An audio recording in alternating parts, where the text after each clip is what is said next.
is not sent to complete you. A soulmate is revealed to the part of you that no longer needs completing. Pause for a moment and let that settle into your awareness. It is a powerful reversal of everything the world teaches us about love. While many are chasing a person, the wise woman is preparing her presence.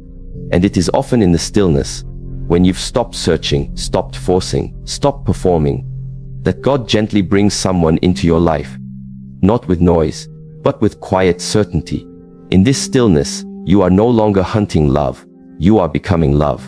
And from that place, you don't chase your soulmate, you recognize them. A woman once asked an old monk, "How will I know when I've met the right person?" The monk, silent for a while, finally answered, "When you are no longer needing them to fix what you refuse to heal." And this, although simple, is deeply powerful. Because before love arrives from outside, something profound must awaken from within. In the ancient Shaolin tradition, there is a quiet law that governs connection first. You must become what you seek. You must embody the qualities you long to receive, and not in a performative way, but in an honest, integrated manner. This is the essence of vibrational match. The first way God introduces you to your soulmate without you realizing. It is not a coincidence that people who carry inner peace often find partners who respect their emotional space, nor is it accidental that individuals who carry unresolved chaos tend to draw relationships that mirror that very same instability. Energy precedes interaction. What you emit, emotionally, mentally, and spiritually, is what you naturally attract. This is not about blame. It is about awareness. From a neuroscience perspective, the brain is designed to perceive and respond to familiarity. Mirror neurons, for instance, are the basis for empathy and social resonance. They allow us to pick up on the emotional signals of those around us, often without words. This is why we feel calm in the presence of a grounded person, and restless in the presence of someone who is internally fragmented. Without realizing it, your nervous system is constantly scanning the world for patterns that match your internal rhythm. And here's the powerful truth: when your rhythm is anxious, wounded, or desperate, you unconsciously find familiarity in people who mirror that pattern back to you, even if it hurts. This is why the journey to your soulmate begins long before you ever meet them. It begins in your energy, in your habits, in your thoughts at night, in the way you speak to yourself, in your relationship with stillness. One woman shared her story of constant heartbreak. She said, "Every man I meet ends up taking me for granted. I show up, I give everything, and somehow I still end up feeling invisible." Upon deeper reflection, she began to recognize that her pattern of overgiving was not rooted in love, but in fear. A fear that she wasn't enough as she was. So she used care as a currency to buy worth. But that energy, although subtle, was felt, and the men she attracted responded not to her generosity, but to her hidden insecurity. When she began to do the inner work, developing a quiet confidence, learning to sit with her own discomfort instead of fleeing into another person's arms, something shifted. She began to show up differently. Not louder, not harder, just clearer, softer in energy, but firmer in boundary. And it was during a quiet, uneventful season that she met a man who didn't just admire her light, but who was anchored in his own. There was no chase, no high drama, just recognition. This is vibrational match in action. In Eastern philosophy, it is said that the flower does not chase the bee. It simply blooms, and the right one comes. Likewise, a woman grounded in her essence does not need to perform, convince, or prove. Her presence speaks louder than her words. Her energy introduces her long before she utters a sentence. There is something sacred about a woman who has done her inner work. She is not looking to be rescued. She does not idolize love as a way out of loneliness. She honors solitude as sacred preparation. And because of this, when her soulmate appears, the connection feels like an alignment, not an escape. You must ask yourself, what version of you will meet your soulmate? Not the one projected on social media, not the one dressed up to impress, but the version of you that shows up when no one is watching, when life is quiet, when the lights are off, when the mask is removed. That is the frequency from which your true connections are born. Every person vibrates at a certain emotional frequency, and these frequencies are not hidden, they're embodied. A woman who walks in peace, who knows how to sit with silence, who does not demand but receives, is sending signals that she's emotionally available for a high-value connection. On the other hand, when your energy is tense, clingy, or desperate, often born from unmet emotional wounds, you unconsciously attract people who feed on that kind of disconnection. The goal is not to become perfect. The goal is to become aware. When God is preparing you for your soulmate, He's not just working on your external circumstances. He's realigning your energy, refining your discernment, and teaching you to stop chasing shadows and start cultivating presence. You'll begin to notice this shift when the same people who once excited you begin to feel draining. When the conversations you used to tolerate now feel hollow. When your spirit starts rejecting anything that doesn't mirror the peace you've worked to create inside. This is the first sign that you're approaching vibrational alignment. It's subtle, but it's real. And this brings us to the second way God introduces you to your soulmate without you realizing, through hidden alignments and divine timing, delivered in the most ordinary of rhythms. Sometimes, the hand of God is not revealed in lightning bolts or loud epiphanies. Sometimes it arrives gently, through interrupted plans, unexpected pauses, and the very situations you tried to avoid. A woman may be delayed on her way to work and meet a stranger in a quiet coffee shop. A man might be moved to take a different route home and find himself in a bookstore, drawn into conversation. These are not coincidences. They are appointments. And the more present you become, the more you recognize them. Hidden alignments occur when life reroutes you for something deeper than your understanding. When God introduces your soulmate, He often does so through the very path you resisted. A heartbreak that shattered your illusions. A job you lost that forced you to move cities. A season of solitude that felt like punishment but was actually preparation. In psychology, this is connected to the principle of cognitive reframing, the ability to reinterpret events in ways that reveal meaning rather than just pain. When you shift your interpretation of a detour, you begin to see how what was once perceived as delay was actually divine choreography. A woman once shared how she met her partner during what she called the worst year of her life. She had lost her father, ended a long-term relationship, and moved to a new city for work. She described that year as a season of deep grief and emotional exhaustion. And yet, it was in that very city, during a silent walk in the park, that she met someone who would later become her husband. "I didn't go looking," she said. "I was barely even able to receive anything. But somehow he met me in my rawness, not because I was whole, but because I was real." This is how divine timing often appears. Not when we're ready by our standards, but when we're real by life's standards. Eastern wisdom reminds us that when the student is ready, the teacher appears. In relationships, the same applies when your spirit is receptive, the right presence enters. Not to teach you who you are, but to remind you of what you've been becoming all along. Hidden alignments are also supported by physiological readiness. When the nervous system is overactivated, driven by fear, scarcity, or desperation, it cannot perceive subtle cues of connection. You may miss the right person not because they're absent, but because your body is in a state of chronic vigilance. It takes stillness to perceive grace. It takes inner calm to feel resonance. Many women ask, "Why am I not meeting anyone aligned?" The answer often lies not in the absence of potential partners, but in the absence of inner attunement. If your days are consumed with noise, mental, emotional, digital, you will miss the whisper of divine appointment. You must learn to listen beyond the noise, to sense when something is shifting, not externally, but internally. To trust your body when it relaxes in someone's presence. To notice the doors that close and not chase them. To let go of what is familiar, so you can receive what is fated. Divine timing often feels inconvenient, but it is never late. It may arrive through an invitation you almost declined, through a conversation you didn't plan, through a person you never expected to see again. That is the quiet genius of God's design. He hides extraordinary moments in ordinary packages, so that only those who are present enough will recognize their sacredness. And so, the woman who will meet her soulmate without even realizing it is the one who walks slowly, who listens deeply, who trusts her inner knowing more than external pressure. She is not desperate for a timeline. She does not chase prophetic signs. She remains open but grounded, available, but not attached. She knows that her job is not to manipulate timing, but to become the kind of person who moves with it.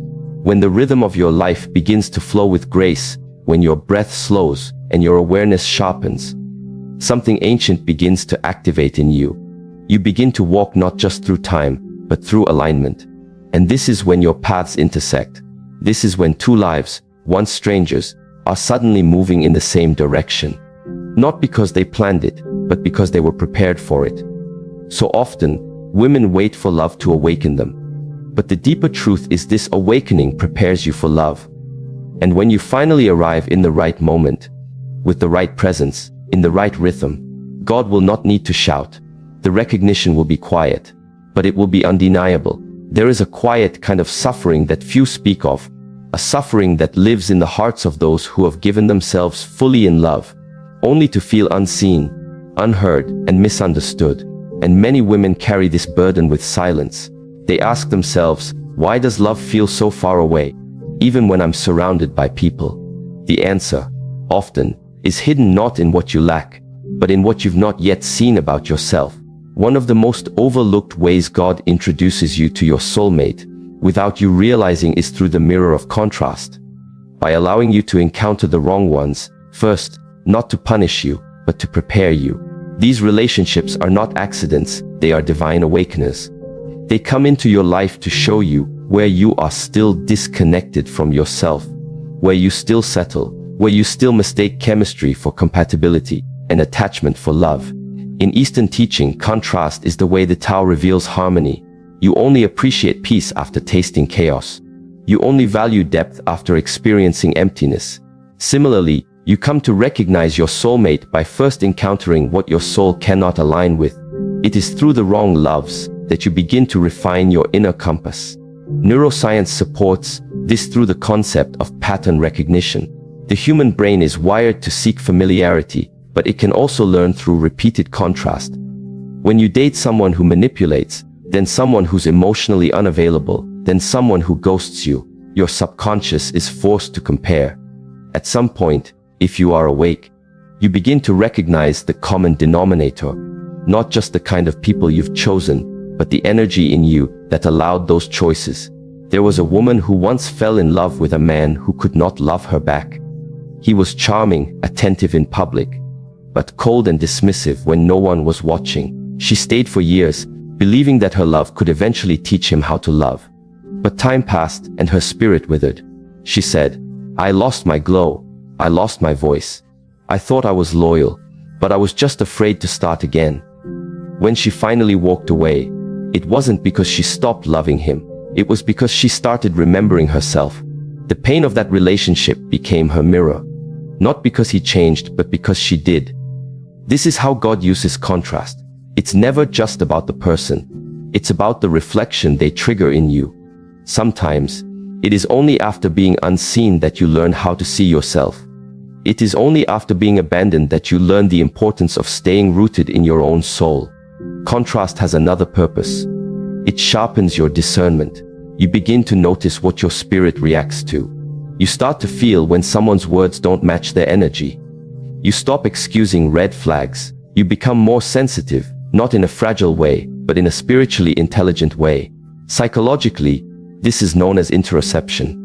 The ability to read internal signals from the body. The more aware you are of your bodily responses, the better you can detect whether a person is activating your peace or your survival mode. So when you meet someone and feel a quiet nervousness, an anxious excitement mistaken for attraction, you pause. You check in with your nervous system. You listen. And over time, your body becomes the gateway to truth, not your fantasies. Contrast also reveals your thresholds. What you used to tolerate now becomes intolerable. What you used to crave, you now see clearly. That validation you once chased, you realize it was just a temporary fix for a deeper self-worth wound. And suddenly, the way you love changes. You stop begging, you stop bargaining. You begin to hold yourself differently. There was a man who said to a woman, "You're too much, too intense, too emotional." She spent years shrinking herself to fit into his world. But after the relationship ended and she began her healing, she met someone who said, "Your depth is beautiful. Your intensity makes me feel alive." That was the contrast. The same qualities that repelled the wrong one became sacred in the presence of the right one. When God brings contrast into your life, He's not being cruel. He's allowing you to shed illusions. He's teaching you how to trust your own reflection. Because when your soulmate arrives, you will recognize them not through fireworks, but through resonance. And resonance only happens when your spirit is no longer confused by dysfunction. You begin to crave simplicity. Not in a boring way, but in a peaceful way. The loud passion that left you drained no longer appeals to you. Now, you want someone who makes your nervous system exhale. Someone whose presence doesn't confuse you, but confirms you. That's how contrast works. It detoxes your emotional palate, so you can finally taste what's pure. And this brings us to the fourth way God introduces your soulmate, without you realizing, through deep inner nudges and synchronicities that transcend logic. There are moments in life that seem ordinary until you look back and realize they were divine. A random conversation that shifts your perspective. A dream that lingers longer than it should. A feeling you get around someone that defies explanation. These are not to be ignored. They are whispers from a higher intelligence, guiding you toward alignment. But to perceive them, you must cultivate inner quiet. Eastern philosophy teaches that intuition is like still water. It only reflects truth when it is undisturbed.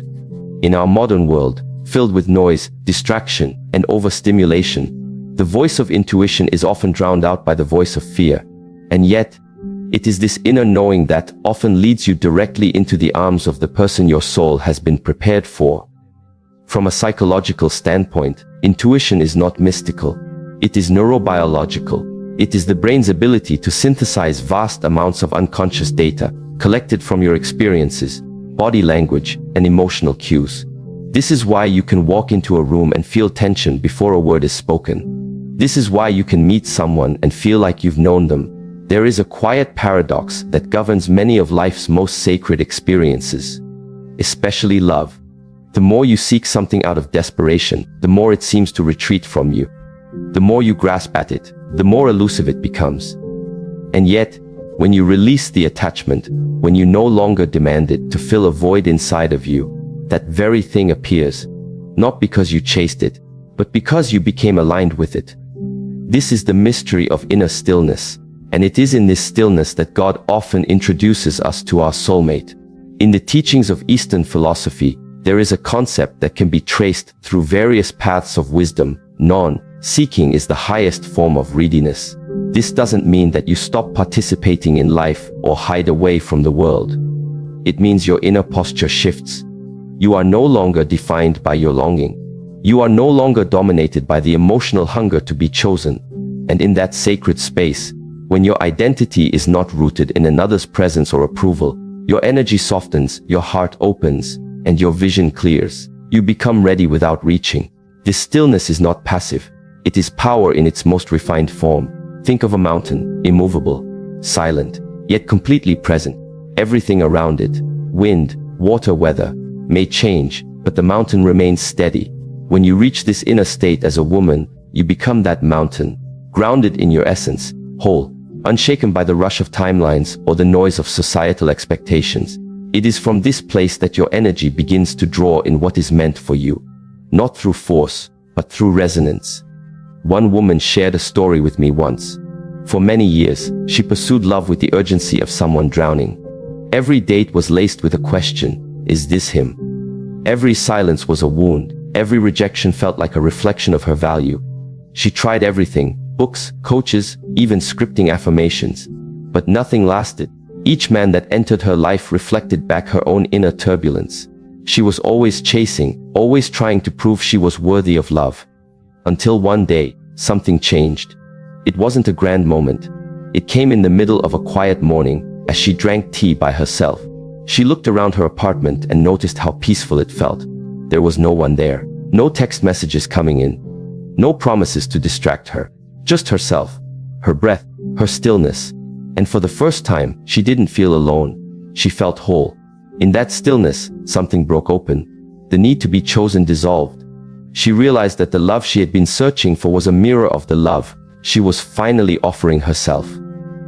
Within a few months, she met a man in the most ordinary of places, a library. Their conversation began not from need, but from peace. And now, years later, they are still together, not as two halves completing each other, but as two whole beings walking beside each other. The world has conditioned many women to believe that love must be pursued aggressively, that one must market herself, be constantly visible, and assert herself into the attention of others. While there is nothing wrong with presence or confidence, desperation distorts energy. When your heart is filled with seeking, it cannot truly receive. Seeking, in its shadow form, becomes a disguise for fear. The fear of being alone, the fear of being unworthy, the fear that time is running out. But fear is not a fertile ground for sacred connection. Stillness is. There is a physiological truth that supports this spiritual insight. The human nervous system is designed to detect safety, calm, and resonance. When you are in a dysregulated state, stressed, anxious, or seeking validation, your body is actually emitting signals that reflect that unrest. People can sense it. They may not know what they're sensing, but they feel it. This is what neuroscience calls neuroception, an unconscious detection of safety or threat in others. Now consider what happens when your nervous system is calm, regulated, and content. That calm becomes magnetic. People feel safe around you. They feel drawn to you without knowing why. This is not charisma in the conventional sense. It is presence. So often, the very thing we chase is repelled by the energy we're using to chase it. Love is not something you catch. It is something you awaken to. And awakening requires stillness. When you are still, you begin to notice the signs, the patterns, the nudges from life that were always there, but obscured by your own noise. You notice the person who holds the door and looks at you with steady eyes. You hear the softness in someone's voice when they ask about your day. You become aware of how you feel in someone's presence, not from fantasy, but from embodiment. And from this awareness, recognition arises. In the Tao Te Ching, one of the most profound lines states, "When the student is ready, the teacher appears." In the realm of love, it could be said, "When the soul is ready, the mirror appears." Your soulmate is not found by rushing into experiences or swiping endlessly through profiles with growing disillusionment. Your soulmate is revealed through your stillness. When you have become a clear enough vessel to see not with eyes of desperation, but with eyes of discernment. There is another story I once heard from a woman in her early 50s.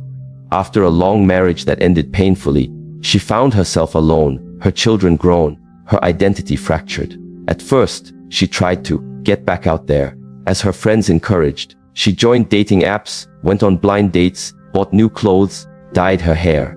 But something felt hollow. It wasn't that the men were unworthy. It was that she was still fragmented.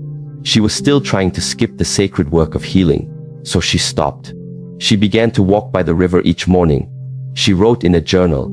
She sat with her pain. Instead of trying to erase it, she began practicing Qigong.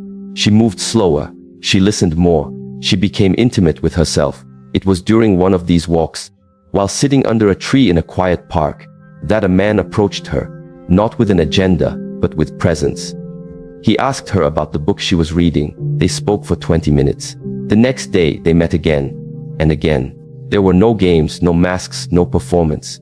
Just stillness meeting stillness. She told me once that he didn't feel like a lightning bolt. He felt like a warm fire. The kind you sit beside for hours, never wanting to leave. That's what true resonance feels like. It's not overwhelming. It's grounding. From a spiritual perspective, this stillness is a form of divine cooperation. You are saying to the universe, I trust your timing. I trust your way. I trust that what is for me cannot miss me, and what is not for me will not stay. That kind of trust makes you less anxious and more aligned.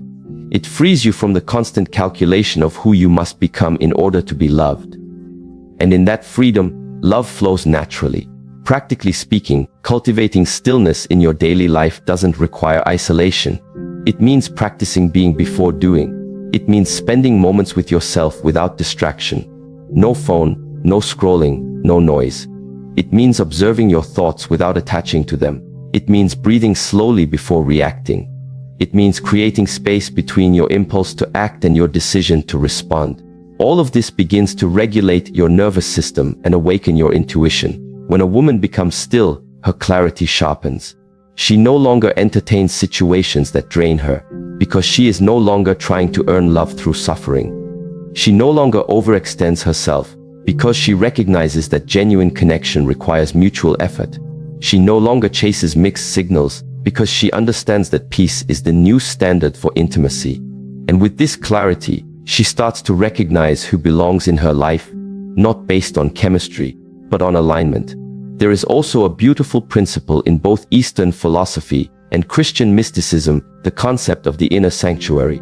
It is believed that every human being has a sacred space within them, a place where the divine speaks, not in loud declarations, but in gentle whispers. To access that space, one must become quiet, still, undistracted. It is there that the deepest wisdom arises. It is there that you begin to hear the subtle voice that says, "This is right." Or perhaps, "This is not for you." But if your life is filled with noise, your heart becomes deaf. So many women move through relationships on autopilot, trying to make things work that are not meant to, clinging to potential instead of presence, fearing loneliness more than disconnection. But stillness reintroduces you to yourself. It reminds you that your time is sacred. Your energy is sacred. Your body is sacred. And once you truly know this, your standards are no longer negotiable. Not out of arrogance, but out of awareness. In stillness, you begin to reframe your questions. Instead of, "Where is my soulmate?" you begin to ask, "Who am I becoming?" Instead of, "When will someone love me?" you ask, "How deeply am I willing to love myself without condition?" These questions don't just shift your mindset, they shift your frequency. And when your frequency changes, so does your field of attraction. You no longer draw in those who feed off your wounds. You begin to attract those who honor your wholeness. The journey into stillness is not easy. It requires unlearning. It requires sitting in the discomfort of not knowing. It requires letting go of the urge to control outcomes. But the fruit of that journey is profound. Stillness is where your intuition speaks, your vision clears, your past integrates, and your heart prepares. It is where you stop being available to anything less than what your soul has asked for in secret. There is a final story I will offer. A woman in her early 60s, widowed young, had resigned herself to a life of solitude. She was content in her routines, her garden, her books. She had no expectation of romantic connection. One evening, during a meditation retreat, she sat silently across from another participant. They exchanged no words, just presence, breath, awareness. At the end of the retreat, they spoke, slowly, gently. Over time, friendship blossomed into companionship. It was not the wild romance of youth. It was deeper. It was the love that comes when two people have cultivated enough stillness to truly see each other. Not through projection, but through presence. And perhaps that is what all true love is. A meeting of two presences, each whole in themselves, each still enough to notice the sacred in the other. When a woman reaches this level of being, she does not need to chase love. She simply walks in her truth. And in that walking, God introduces her to the one who can meet her there.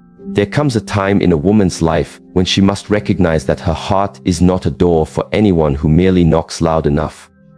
It is, instead, a sacred temple, one that only opens for those who approach it with reverence, patience, and the wisdom to understand that love is not a convenience, but a commitment. Key point 6 reveals one of the most overlooked ways God introduces a woman to her soulmate through her elevation. When she elevates her standards, her self-awareness, her frequency, she rises above the noise of false connection, and in that elevated space, her soulmate appears. Elevation is not about becoming superior. It is about becoming aligned with your truest self. And this alignment changes everything. Many women wonder why the same kind of emotionally unavailable, inconsistent, or immature partners keep showing up in their lives. But the question is not why they show up.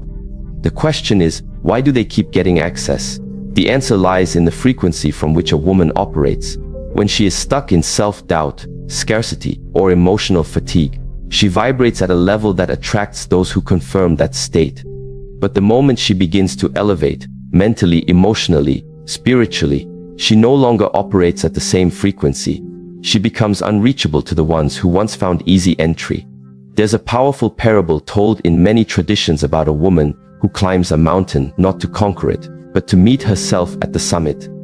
Along the way, she sheds layers, old beliefs, societal expectations, wounds she mistook for her personality.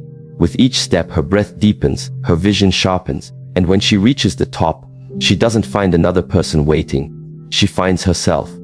But in that sacred moment of self-recognition, the mountain echoes with a presence.